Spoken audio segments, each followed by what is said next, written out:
Hello दोस्तों, स्वागत है आप सभी का आज के इस शानदार वीडियो में। इस वीडियो में मैं आपको बताऊंगा ई वे बिल्स के बारे में। हालांकि जीएसटी के अंतर्गत जो ई वे बिल्स होता है वह क्यों बनाया जाता है, किस लिए बनाया जाता है और इसी के साथ साथ कब बनाया जाता है, इन सभी प्रश्नों के उत्तर आज हम इस वीडियो में देखेंगे। और साथ ही साथ में इस वीडियो में मैं आपको बताऊंगा कि कैसे आप टेलीप्राइम के अंदर ई वे बिल्स को जनरेट करेंगे या फिर टेलीप्राइम के अंदर ई वे बिल्स को आप कैसे रिकॉर्ड करेंगे। सो इन सभी स्टेप्स को देखने के लिए इस वीडियो को आप पूरा जरूर देखें। सो चलिए इस वीडियो को हम शुरू करते हैं और आप सभी के मन में जो सवाल उठ रहे हैं उन सभी सवालों के आंसर आपको यहाँ पर देते हैं, ठीक है। सो सबसे पहले हम समझेंगे यहाँ पर ई वे बिल्स के बारे में, क्योंकि आप सभी के मन में कहीं ना कहीं ऐसे सवाल जरूर उठ रहे हैं कि आखिर ई वे बिल्स क्यों बनाया जाता है, कब बनाया जाता है, किस लिए बनाया जाता है, क्या ई वे बिल्स का वो चार्जेस कटता है, ठीक है। तो इन सभी सवालों के जवाब आपको इस वीडियो में मिल जाएंगे, ठीक है। सो चलिए हम आगे बढ़ते हैं और समझते हैं। तो फर्स्ट ऑफ यहाँ पर आप देख सकते हैं कि ई वे बिल्स क्या होता है। आखिर आप सभी के मन में यह सवाल जरूर से चल रहा होगा, ठीक है। सो समझिएगा, पहले तो हम समझेंगे यहाँ पर ई वे बिल्स का फुल फॉर्म क्या होता है। देखिए, ई वे बिल्स होता है एक इलेक्ट्रॉनिक वे बिल, मतलब यह होती है डिजिटल फॉर्म में एक इलेक्ट्रॉनिक बिल होता है, ठीक है। समझिएगा, ई वे बिल्स एक इलेक्ट्रॉनिक दस्तावेज है। दस्तावेज का मतलब होता है डॉक्यूमेंट्स, ठीक है, जो माल की आवाजाही का मतलब होता है कि मोमेंट मतलब एक जगह से उठाकर दूसरी जगह रखना या फिर एक जगह से, एक सिटी से दूसरी सिटी उस माल को पहुंचाना के लिए जीएसटी पोर्टल पर बनाया जाता है। मतलब यह कहां बनाया जाता है, यह जीएसटी के पोर्टल पर बनाया जाता है, ठीक है। समझिएगा, यह माल की ट्रैकिंग और कर यानी कि टैक्स चोरी रोकने में मदद करता है। मतलब कहीं ना कहीं जो टैक्स चोरी होती है उसे भी यह रोकने में मदद करता है, ठीक है। उसके बाद में जब माल का मूल्य 50,000 या उससे अधिक होता है, जब कोई भी माल एक जगह से दूसरी जगह पर ले जाया जाता है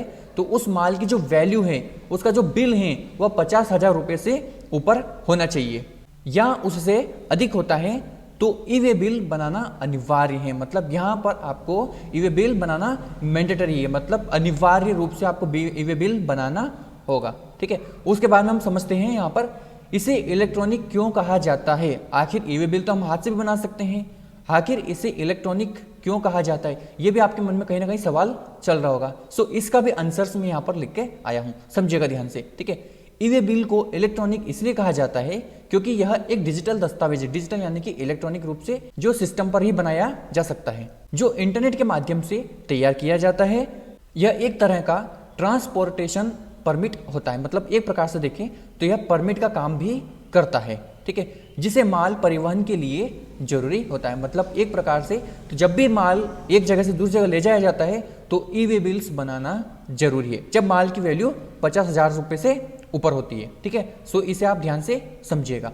उसके बाद हम समझते हैं यहाँ पर क्या इसे केवल ऑनलाइन ही बनाया जा सकता है या फिर आप ऑफलाइन भी बना सकते हैं। समझिएगा, हाँ, इसे केवल ऑनलाइन ही बनाया जा सकता है क्योंकि इसे एक सरकारी पोर्टल पर जनरेट किया जाता है जहां से ट्रांजैक्शंस और माल की जानकारी आसानी से ट्रैक की जा सके। मतलब एक प्रकार से देखें तो यह सिर्फ जीएसटी के जो पोर्टल्स होता है उसमें एक और ई वे बिल्स का पोर्टल है, उसी में इसको जनरेट किया जाता है। मतलब इसे सिर्फ ऑनलाइन ही बनाया जा सकता है, इसे आप ऑफलाइन नहीं बना सकते, ठीक है। सो इसे इस प्रकार से आप समझ सकते हैं।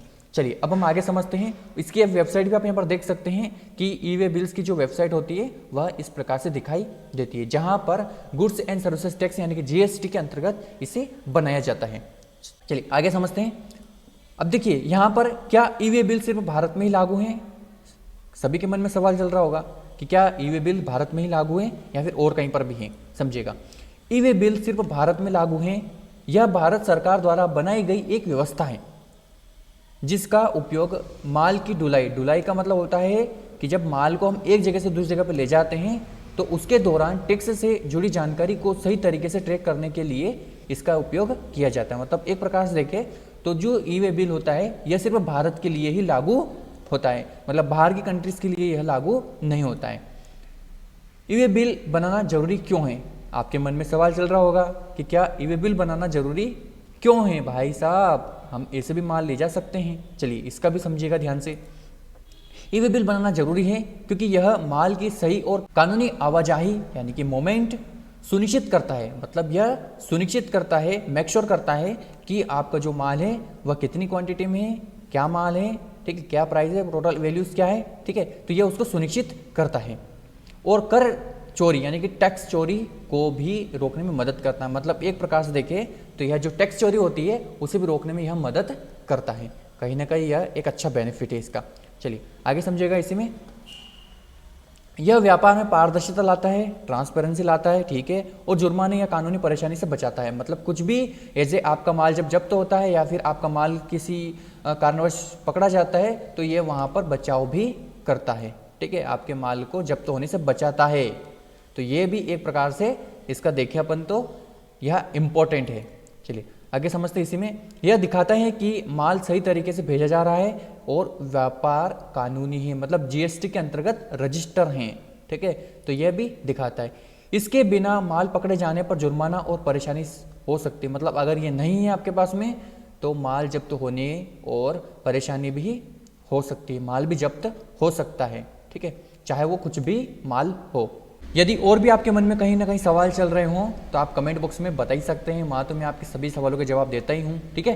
अब बाकी हम यहाँ पर और भी आपके मन में जो सवाल चल रहे हैं उन सभी सवालों के जवाब यहाँ पर आपको देंगे, ठीक है। सो उसमें से एक सवाल और यह भी है, यदि माल का मूल्य 50,000 रुपये से कम है तो क्या ई वे बिल बनाना जरूरी है? ये भी आप सभी के मन में कहीं ना कहीं सवाल होगा, ठीक है। सो इसे भी आप समझ लीजिए, यदि माल का मूल्य 50,000 रुपये से कम है तो ई वे बिल बनाना जरूरी नहीं है।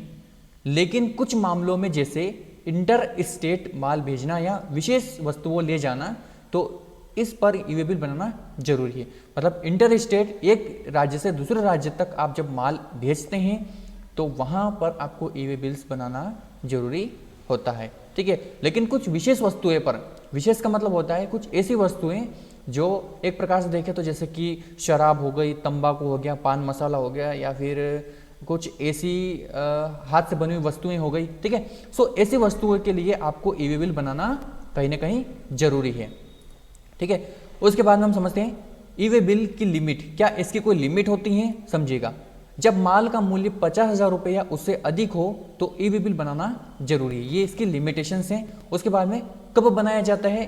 तो माल एक राज्य से दूसरे राज्य में या एक जगह से दूसरी जगह भेजते समय ई वे बिल बनाया जाता है। मतलब एक राज्य से दूसरे राज्य में भी हो सकता है या फिर एक ही राज्य में एक सिटी से दूसरी सिटी में माल को भेजना, तो वहां पर भी इसका बनाया जाता है, ई वे बिल को बनाया जाता है, ठीक है। क्यों बनाया जाता है? सवाल सही बात है, क्यों बनाया जाता है समझिएगा। माल की ट्रैकिंग और कर चोरी को रोकने और व्यापार को पारदर्शी यानी कि ट्रांसपेरेंट बनाने के लिए ई वे बिल बनाया जाता है। अरे भाई, आप जो काम कर रहे हैं वो कितना ट्रांसपेरेंट है, ठीक है, तो इसके लिए भी ई वे बिल्स बनाया जाता है कि भाई आप गवर्नमेंट के सभी कानूनों का बिना उल्लंघन किए हुए पूरा काम अच्छे से कर रहे हैं, ठीक है। इसके लिए आप एक ई वे बिल्स बनाते हैं। अब हम समझते हैं यहाँ पर अगला सवाल कहीं ना कहीं आपके मन में चल रहा होगा, क्या हर व्यक्ति ई वे बिल बना सकता है या इसके लिए किसी बिजनेस का होना जरूरी है? तो भाई साहब, ये पते की बात, क्या हर व्यक्ति बना सकता है कि नहीं? समझिएगा, हर व्यक्ति ई वे बिल नहीं बना सकता क्योंकि हर किसी के पास में ये अथॉरिटी नहीं होती है कि वह ई वे बिल बना सके।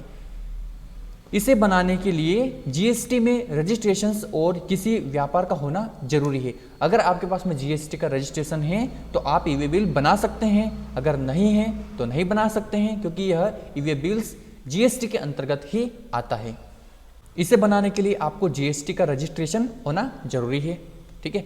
यह केवल व्यापारियों यानी कि जो एक वस्तु या फिर अनेकों वस्तुओं का व्यापार करते हैं तो उनके लिए, और इसी के साथ में यह ट्रांसपोर्टर्स के लिए बनाया जाता है, ठीक है। ट्रांसपोर्टर्स का मतलब होता है कि जो माल की ढुलाई करते हैं, जिनका काम सिर्फ माल की ढुलाई करना ही होता है, ठीक है, वो ट्रांसपोर्टर होते हैं, उनके लिए यह बनाया जाता है। अगला सवाल आपके मन में, यदि एक ही राज्य के अंदर माल भेज रहे हैं तो क्या ई वे बिल बनाना जरूरी है?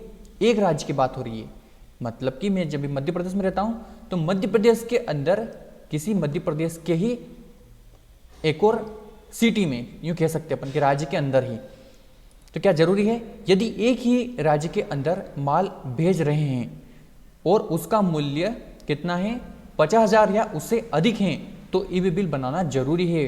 भाई साहब आपको ई वे बिल बनाना जरूरी है, समझिएगा। कम मूल्य के ई वे बिल की आवश्यकता नहीं होती है, मतलब कम मूल्य अगर हैं तो ई वे बिल की आवश्यकता नहीं होती, लेकिन विशेष वस्तुओं पर अनिवार्य हो सकता है। विशेष वस्तुओं का मतलब होता है कौन कौन सी वस्तुएं, यहाँ पर आप देख सकते हैं मैंने वस्तुएं भी ले रखी है, ठीक है। हस्तशिल्प मतलब हाथ से बनी हुई वस्तुएं, यहाँ पर आप देख सकते हैं ये वस्तुएं, तंबाकू, अरे तंबाकू, पान मसाला, शराब, केमिकल्स और खतरनाक वस्तुएं हो सकती है, तो उनके लिए ई वे बिल बनाना जरूरी है अगर 50,000 से भी कम की वस्तुएं हैं तो। ओके, चलिए अब हम समझते हैं। यहाँ पर अगला सवाल आप सभी के मन में चल रहा होगा, क्या ई वे बिल माल यानी कि जो ट्रक होता है माल का, ठीक है, वाहन बदलने पर भी मान्य होता है? मतलब कि आपने अगर किसी वाहन के अंदर माल भरा है और वो पंचर हो गया या फिर कुछ स्थिति ऐसी बन गई कि आपको वाहन बदलना पड़ेगा, ठीक है, तो उस स्थिति में क्या ई वे बिल मान्य होगा? समझिएगा, तो यहाँ पर आपको ध्यान से समझना है। हाँ, ई वे बिल माल का ट्रक यानी कि वाहन बदलने पर भी मान्य होता है, मतलब यहाँ पर जो वाहन होता है वह बदलने पर भी मान्य होता है, लेकिन कुछ इसकी भी कंडीशन है, समझिएगा। लेकिन नई वाहन की जानकारी को ई वे बिल पोर्टल पर अपडेट करना जरूरी है। मतलब जो नया आपका जो वाहन है उसकी जो इन्फॉर्मेशन से, जैसे कि वाहन नंबर हो गया या फिर कुछ और अदर इन्फॉर्मेशन हो गई, तो वह ई वे बिल के पोर्टल पर अपडेट करना जरूरी है, ठीक है, जिससे माल की सही ट्रैकिंग सुनिश्चित की जा सके। सही है। उसके बाद में अगर किसी वाहन का नंबर गलत हो जाए तो क्या होगा? बात तो सही है, अगर किसी वाहन का आपने नंबर गलत डाल दिया तो फिर क्या होगा? इस स्थिति में आप क्या हो सकता है? अगर वाहन का नंबर गलत हो जाए तो ई वे बिल अमान्य हो सकता है, क्योंकि वह गलत नंबर का वाहन में माल चढ़ा हुआ है, तो ई वे बिल उसमें मान्य होगा ही नहीं, क्योंकि वह तो किसी दूसरे वाहन का बिल है।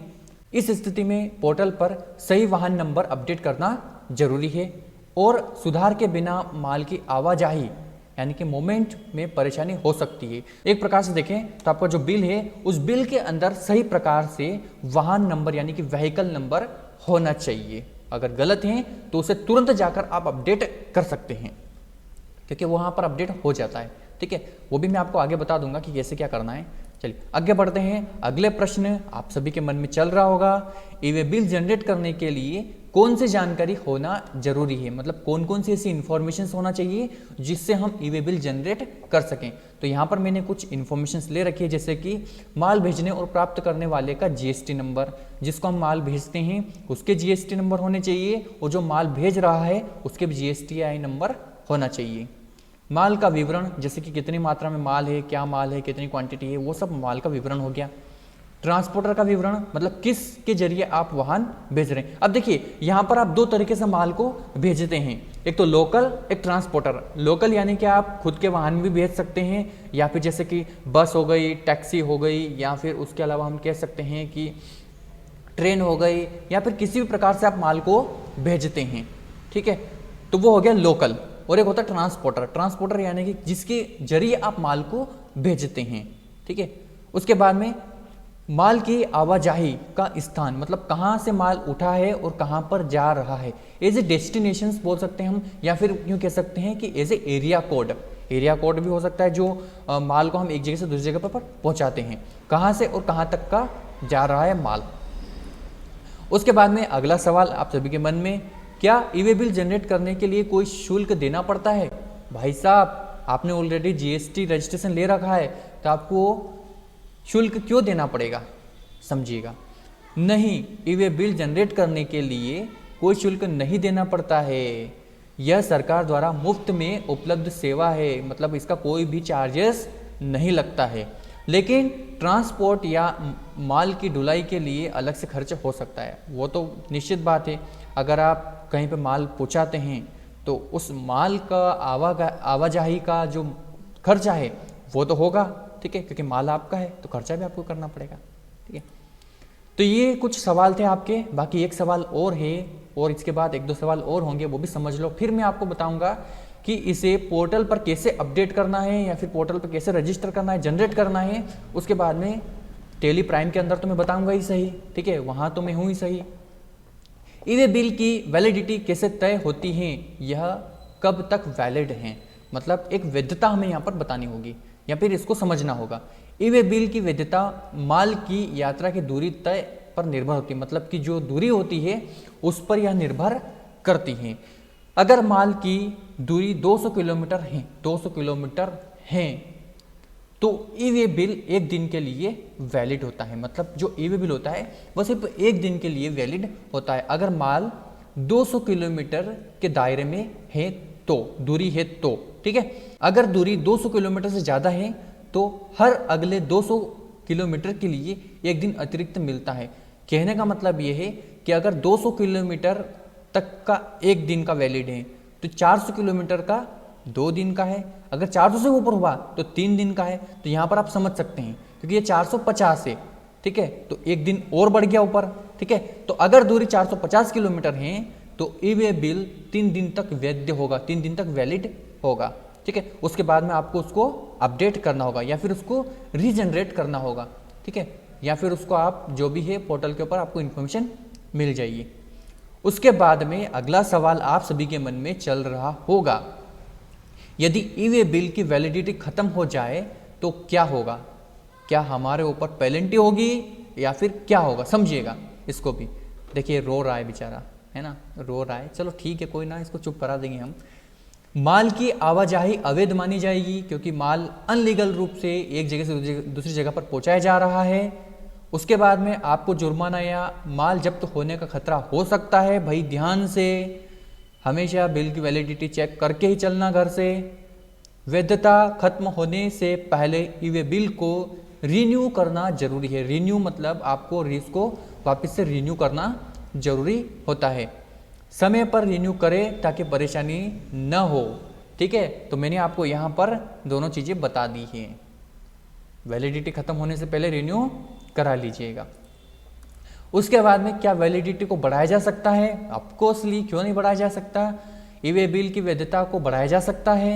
अगर यात्रा लंबी है तो पोर्टल पर जाकर ई वे बिल की वैधता को बढ़ा सकते हैं, ठीक है। वहां पर आप किलोमीटर डालेंगे तो ऑटोमेटिकली इसकी वैधता आ जाएगी, ठीक है। यह सिर्फ एक बार किया जा सकता है और समय रहते करना जरूरी, मतलब समय से पहले इसको करना जरूरी है। अब मान लो कि इसकी वैलिडिटी खत्म होने वाली है, खत्म होने से पहले आपको इसको रिन्यू करना होगा। यदि ट्रक, अब देखिए यहाँ पर और इम्पोर्टेंट एक और क्वेश्चन है, यदि ट्रक यानी कि वाहन में कई अलग अलग ग्राहकों का सामान है तो क्या एक ही ई वे बिल बनाना पर्याप्त है? देखिए ये भी एक इम्पोर्टेंट क्वेश्चन है। अगर ग्राहक का अलग अलग माल है, अलग अलग ग्राहक का अलग अलग माल है, तो क्या सबको अलग अलग ई वे बिल बनाना पड़ेगा या फिर एक ही ई वे बिल से काम हो जाएगा? अगर ट्रक में कई ग्राहकों का सामान है तो अलग अलग ई वे बिल बनाना जरूरी है। भाई साहब सबके लिए अलग अलग बनाना जरूरी है। हर ग्राहक के लिए अलग से ई वे बिल बनाना चाहिए ताकि सामान की सही ट्रैकिंग हो सके। अगर माल अलग अलग पर्सन्स का है तो सभी के लिए अलग अलग ई वे बिल्स चाहिए, क्योंकि एक ही वाहन के अंदर तो सबका माल जा रहा है, और जा रहा है मतलब कि एक प्रकार से देखें तो अलग अलग ई वे बिल चाहिए, क्योंकि ट्रैकिंग भी तो अलग अलग होगी सबकी, ठीक है। अब समझिएगा अगला सवाल आप सभी के मन में, अगर ग्राहक जीएसटी के अंतर्गत नहीं आता है तो क्या ई वे बिल बनाना जरूरी है? भाई साहब ग्राहक ऐसे भी होते हैं जो ई वे बिल जीएसटी का रजिस्ट्रेशन करवाते ही नहीं है बहुत सारे, ठीक है, क्योंकि उनका बिजनेस छोटा है, उस हिसाब से उनका जो जीएसटी रजिस्ट्रेशन है वह नहीं होता है, ठीक है। तो क्या उनके लिए भी ई वे बिल्स बनाया जा सकता है? वो भी हम समझेंगे यहाँ पर। अगर ग्राहक जीएसटी के अंतर्गत नहीं आता है तो भी ई वे बिल बनाना जरूरी है। यह नियम माल की आवाजाही पर लागू होता है, न कि ग्राहक की जीएसटी स्थिति पर। वाहन की माल की आवाजाही मतलब माल को एक जगह से दूसरी जगह ले जाने पर लागू होता है, न कि ग्राहक की जीएसटी स्थिति पर। फिर भी आपको ई वे बिल बनाना जरूरी है, ओके। अगला सवाल एंड लास्ट क्वेश्चंस आप सभी के मन में, क्या ई वे बिल को कैंसिल किया जा सकता है? अगर आपने ई वे बिल को जनरेट कर दिया है तो क्या उसे कैंसिल किया जा सकता है, और किया जा सकता है तो कैसे? समझिएगा। हाँ, ई वे बिल को कैंसिल किया जा सकता है। अगर माल भेजा नहीं गया है तो ई वे बिल को पोर्टल पर जाकर कैंसिल किया जा सकता है, मतलब जो ई वे बिल बनाते हैं आप वह कैंसिल भी हो जाता है। तो ये एक बेस्ट ऑप्शन है इसका, ठीक है। अब हम समझते हैं यहाँ पर ई वे बिल बनाने का तरीका, आखिर क्या तरीका, जैसे कि मैंने अभी इससे पहले आपको बताया था कि ये 2 तरीकों पर निर्भर करता है जब आप माल को भेजते हैं, एक तो लोकल, एक ट्रांसपोर्टर। हम दोनों को समझते हैं, ठीक है। अब लोकल ट्रांसपोर्टर कैसे समझिएगा, ई वे बिल के अंतर्गत 2 तरीकों से माल भेजा जाता है, मतलब 2 तरीकों से माल यहाँ पर भेजा जाता है। दोनों तरीके देख सकते हैं, एक तो लोकल, एक ट्रांसपोर्टर, ठीक है। दोनों का नियम मैंने यहाँ पर लिखे हुए हैं, आप समझिएगा। माल किसी लोकल वाहन के द्वारा भेजा जाता है। लोकल वाहन जैसे कि बस, टैक्सी, कार, लोडिंग वाहन हो सकता है, इट्टी से और भी कुछ हो सकता है, ठीक है। सो ये होता है एक लोकल वाहन। अब माल भेजा जाता है, लेकिन जरूरत क्या पड़ती है माल की, ठीक है। माल के अंदर जो वाहन होती है उसकी क्या रिक्वायरमेंट होती है, तो यहाँ पर जो ई वे बिल होता है उसके अंदर लोकल के वाहन के नंबर की जरूरत होती है, मतलब जो MP करके जो नंबर शुरू होता है वह वाहन के जो नंबर हैं उसकी जरूरत यहाँ पर पड़ती है लोकल के अंदर। लेकिन यहीं पर जो ट्रांसपोर्टर होता है उसके लिए क्या, ट्रांसपोर्ट माल किसी कंपनी यानी कि ट्रांसपोर्ट कंपनी के द्वारा भेजा जाता है, जो इसी का काम करते हैं कि एक जगह से दूसरी जगह पर माल को ले जाने का काम करते हैं, ठीक है। उनके भी GST में रजिस्ट्रेशन होता है और उनका भी जो GST है वह कटता है, ठीक है। उसके बाद में कोई भी ट्रांसपोर्ट कंपनी हो सकती है, जरूरी नहीं कि कोई सी भी हो सकती है, ठीक है। उसके बाद में यहाँ ट्रांसपोर्टर के GSTI नंबर की जरूरत होती है, मतलब वाहन के नंबर की जरूरत नहीं होती है यहाँ पर उसका जो GST रजिस्ट्रेशन होता है उसकी जरूरत होती है, ठीक है। सो मैंने यहाँ पर आपको हर एक सवाल के आंसर दिए हैं जो आप सभी के मन में कहीं ना कहीं उठ रहे थे, ठीक है। सो मुझे उम्मीद है कि आप सभी को बहुत अच्छे से यह समझ में आ गया होगा।